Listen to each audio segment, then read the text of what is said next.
الحمد للہ وکفی وسلام علی عبادہ الذین اصطفی اللہم صلی علی سیدنا و مولانا محمد النبی الامی وعلی آلہ واصحابہ وبارک وسلم تسلیما کثیرا کثیرا۔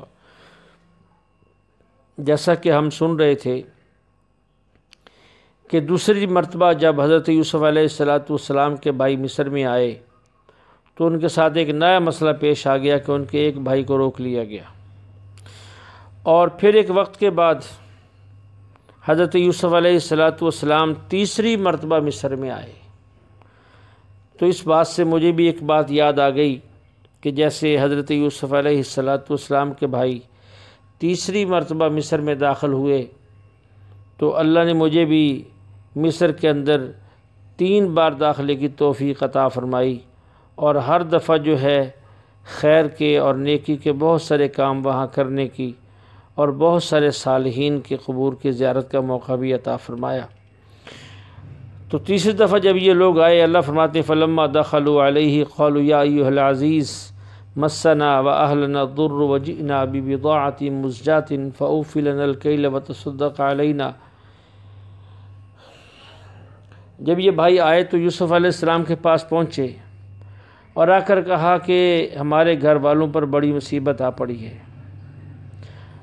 اور بہت معمولی سی رقم لے کر آئے ہیں، آپ مہربانی فرمائیں ہمیں پورا غلہ دیں اور ہمارے ساتھ شفقت کا معاملہ کریں۔ تو یوسف علیہ السلام نے ان سے پوچھا تمہیں یہ معلوم ہے کہ تم نے یوسف اور اس کے بھائی بنیامین کے ساتھ آج سے پہلے کیا کیا معاملہ کیا تھا؟ یہ عجیب بات تھی، اس لیے کہ یوسف علیہ السلام کے واقعے کو آج کی اس گفتگو تک تقریباً 40 سال گزر چکے تھے۔ تو بھائیوں نے سوچا کہ اس بادشاہ کو یوسف کے بارے میں کیسے علم ہو گیا، کہاں یوسف اور اس کا بچپن، اور کہاں وہ ہمارے علاقے کا واقعہ، اور کہاں وہ قافلے کا لے جانا۔ تو ان کے دل کے اندر کچھ بات آئی تو فوراً کہنے لگے ان کے بھائی انت یوسف، کیا آپ یوسف تو نہیں ہیں؟ فرمایا انا یوسف وہذا اخی، ہاں میں یوسف ہوں اور یہ میرا بھائی ہے بنیامین۔ قد من اللہ علینا، اللہ نے میرے اوپر بڑا احسان کیا ہے۔ ساری حقیقت واضح ہو گئی۔ بھائیوں نے بھی اپنی غلطی کا اعتراف کیا کہ ہم سے غلطی ہوگی، ہمیں معاف کر دیا جائے۔ یوسف علیہ السلام نے فرمایا کہ پریشان نہیں ہونا، لا تثریب علیکم اليوم، کوئی ملامت نہیں، جو ہو چکا سو ہو چکا، ختم۔ بلکہ ان کا اکرام بھی کیا، عزت بھی کی، غلہ بھی دیا، اور ساتھ میں انہیں یہ حکم بھی دیا کہ اپنے پورے خاندان کو لے کر مصر آ جاؤ۔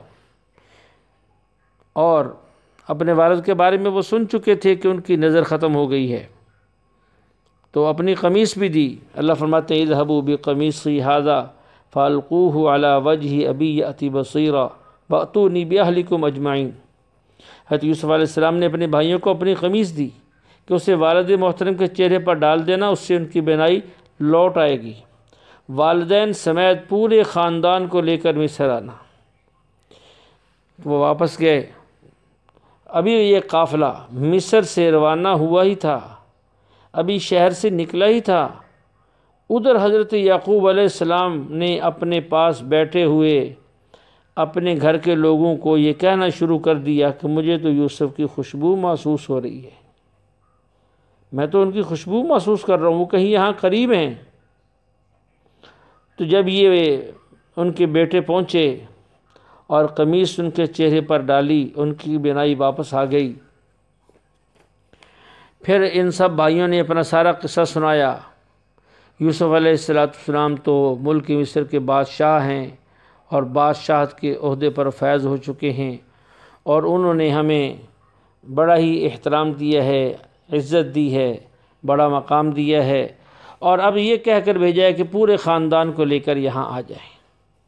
تو اللہ نے امتحان لیا تھا حضرت یعقوب علیہ السلام کا ایک طویل عرصہ تک، 40 سال تک بیٹے کو دور رکھا، پھر اس کا بہت اچھا صلہ دیا، اس لیے کہ انبیاء علیہ السلام امتحانوں میں کامیاب ہوتے ہیں، اور اللہ والے امتحانوں میں کامیاب ہوتے ہیں اور اللہ کے فضل سے ہوتے ہیں۔ اللہ نہ کرے کہ ہمارے اوپر کوئی امتحان آئے، ہم کمزور ہیں، اگر کبھی آ جائے تو اللہ سے استقامت مانگتے ہوئے پوری جان و مال لگا کر اس امتحان سے کامیاب ہونے کی کوشش کرنی ہے۔ اللہ ہمیں عمل کی توفیق عطا فرمائے۔ وآخر دعوانا ان الحمد للہ رب العالمین۔